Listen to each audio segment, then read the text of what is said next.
Hello সবাইকে, আশা করছি সবাই খুবই ভালো আছেন। ওয়েলকাম আজকের ভিডিওতে।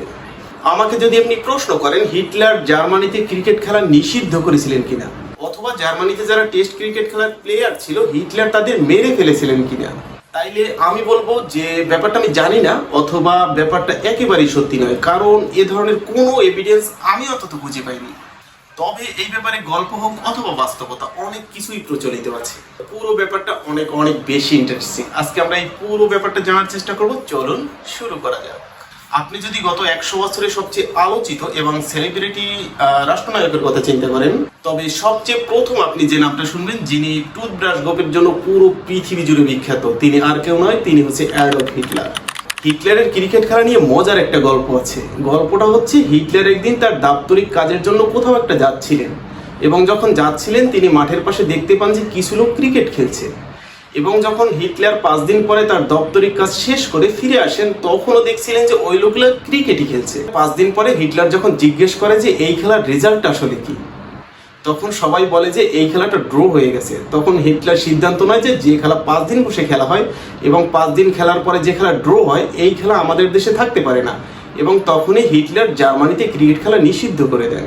তবে এই ঘটনার বাস্তবতা আছে বলে আমার অন্তত মনে হয়নি। বাস্তবতাটা হচ্ছে হিটলার নিজেও ক্রিকেট খেলা পছন্দ করতেন এবং হিটলার নিজেও ক্রিকেট খেলেছেন। তবে ক্রিকেট খেলার নিয়ম কানুন নিয়ে হিটলারের একটা আপত্তি ছিল। হিটলার যখন সেনাবাহিনীতে ল্যান্স কর্পোরাল হিসেবে দায়িত্বরত ছিলেন, হঠাৎ করে হিটলার একদিন অসুস্থ হয়ে যান এবং হিটলারকে একটা হসপিটালে ভর্তি করা হয়। তখন হিটলার হঠাৎ করেই দেখতে পান যে হসপিটালের পাশে কিছু লোক ক্রিকেট খেলছে।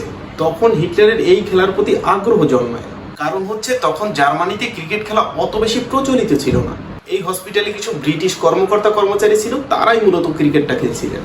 ফাইনালি হিটলার একদিন সিদ্ধান্ত নেন যে এই ক্রিকেট খেলার যত নিয়মকানুন আছে তিনি তা শিখবেন এবং ফাইনালি সে ক্রিকেটটা খেলবেন। ফাইনালি হিটলার একদিন ওই প্লেয়ারদের আমন্ত্রণে ক্রিকেট খেলতে যান এবং যতদূর জানা যায় হিটলার ওই ম্যাচে 0 রানে আউট হয়েছিলেন। আরো দুঃখজনক বিষয় হচ্ছে তখন জার্মানিতে কোনো লর্ডস অ্যাসোসিয়েশন ছিল না, তাইলে হয়তো হিটলারের ওই অ্যাসোসিয়েশনে যোগ দিতে হতো। পরবর্তীতে হিটলার ক্রিকেট খেলা নিয়ে অনেক রিসার্চ করেন এবং ক্রিকেট খেলার কিছু নিয়মকানুন পরিবর্তনের জন্য হিটলার প্রস্তাবও দেন। হিটলার বলেছিলেন ক্রিকেট যেহেতু পুরুষরাই খেলবে, তাহলে প্যাড পরে কেন খেলবে? এই ব্যাপারটা পুরুষত্বের সাথে খুব একটা যায় না, এবং যদি তিনি পুরুষ হন তাহলে ব্যথাই কেন পাবেন? ক্রিকেট বল আর একটু বড় এবং শক্ত হওয়া দরকার। এই কথাটা আমি না, হিটলার বলেছিলেন। এই কথাগুলো হিটলারের খুবই একজন কাছের বন্ধু, যার নাম হচ্ছে অলিভার লোকার ল্যাম্পসন, তিনি তার বইতে প্রকাশ করেছিলেন। তার বইয়ের নাম ছিল Adolf Hitler as I know him, এবং এই বইতেই তিনি তার এই পুরো ঘটনাটা প্রকাশ করেছিলেন। তবে জার্মানিতে ক্রিকেট খেলা এখনো নিষিদ্ধ নয়। 1999 সাল থেকে জার্মানি আইসিসির অ্যাসোসিয়েট মেম্বার হিসেবে তালিকাভুক্ত আছেন। আজকের ভিডিওটা এ পর্যন্তই। হিটলারের সম্পর্কে একটা ধারণা পরিবর্তন করার চেষ্টা করলাম। সবাই ভালো থাকবেন, টাটা।